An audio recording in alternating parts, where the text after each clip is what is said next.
Hello guys, my name is Jitendra Kumar Patwa. I teach you class 9th math first chapter number system संख्या पद्धति। संख्या पद्धति को पढ़ने के लिए कुछ बेसिक चीज़ों को जानना बहुत जरूरी होता है। सबसे पहले प्राकृतिक संख्या। प्राकृतिक counting in natural numbers. Counting यानी कि गिनती की जो संख्या होती है प्राकृतिक संख्या होती है, जिसकी शुरुआत कहाँ से होती है 1 2 3 कहाँ तक इनफाइनाइट यानी कि अनंत तक। आप लोग गिनती कितना जानते हैं 100 तक। ये होता है अनंत। जैसे कि हम लोग पढ़ते हैं कि ढाई सैकड़ा हजार 10,000 लाख 10 लाख करोड़ 10 करोड़, वैसे कहाँ तक होती है काउंटिंग कितनी होती है अनंत तक। तो प्राकृतिक संख्या की शुरुआत होती है 1 2 3 इनफाइनाइट तक। पूर्ण संख्या क्या होती है? पूर्ण संख्या की शुरुआत क्या होती है? प्राकृतिक संख्या के आगे जीरो लग जाता है, वो पूर्ण संख्या हो जाती है। इसकी भी शुरुआत जीरो से होती है और इनफाइनाइट तक होती है। पूर्णांक संख्या है, जीरो के राइट साइड में +1 +2 +3 और जीरो के लेफ्ट साइड में -1 -2 इनफाइनाइट तक।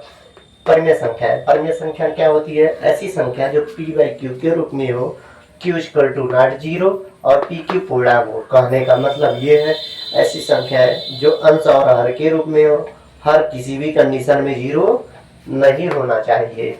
अपरिमेय संख्या है, जिस संख्या को p/q के रूप में ना लिखा जा सके उन्हें अपरिमेय संख्याएं कहते हैं। जैसे कि एग्जाम्पल के तौर पे कर्णे में 2 कर्णे में 3 इनफाइनाइट। पाई भी एक ऐसी संख्या है जो अपरिमेय संख्या है।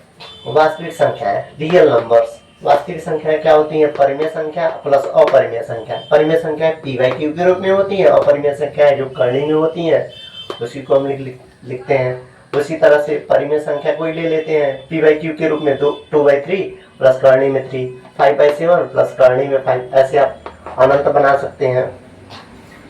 अब इसी बेस पे संख्या पद्धति को पढ़ने के लिए इन पांचों टॉपिक की बहुत ज़्यादा आवश्यकता है। इसको ध्यान से गहनता से पढ़िए, उसके बाद ये एग्जाम्पल ये चैप्टर बहुत ईजी हो जाएगा।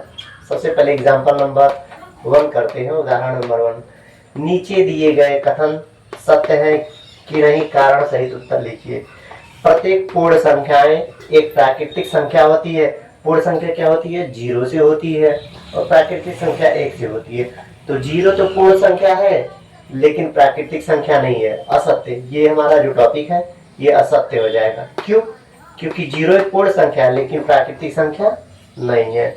दूसरा, प्रत्येक पूर्णांक एक परिमेय संख्या है, सत्य। पूर्णांक संख्या को p/q के रूप में लिखा जा सकता है, तो इसलिए क्या है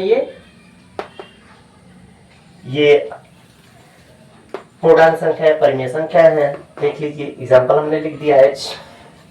क्वेश्चन नंबर 3, प्रत्येक परिमेय संख्या एक पूर्णांक होती है, असत्य। परिमेय संख्या है p/q, ये है, मान लीजिए कि p/q ले लेते हैं 2/3 etc को पूर्णांक के रूप में नहीं लिख सकते हैं। पूर्णांक का मतलब क्या होता है? जीरो के राइट साइड में +1 +2, जीरो के लेफ्ट साइड में -1 -2, या फिर हम कह सकते हैं ऋणात्मक संख्याएं। ऋणात्मक संख्याओं को पूर्णांक के रूप में नहीं लिखा जा सकता, या इसको ये भी लिख दीजिए ऋणात्मक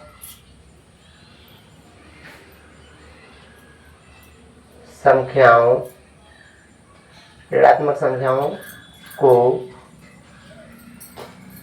पूर्णांक के रूप में नहीं लिख सकते। इसका हल दो तरह से हमने बता दिया आप लोगों को। एग्जाम्पल नंबर 2, 1 और 2 के बीच 5 परिमेय संख्याएं लिखिए। 1 और 2 के बीच में क्या होती है? अनंत परिमेय संख्या होती है। परिमेय संख्या क्या होती है? p/q के रूप में होती है। 1 और 2 के बीच में हमने 1.1 1.2 1.3 इनफाइनाइट तक ले सकते हैं। 1.1 को 11/10 कैसे लिखेंगे?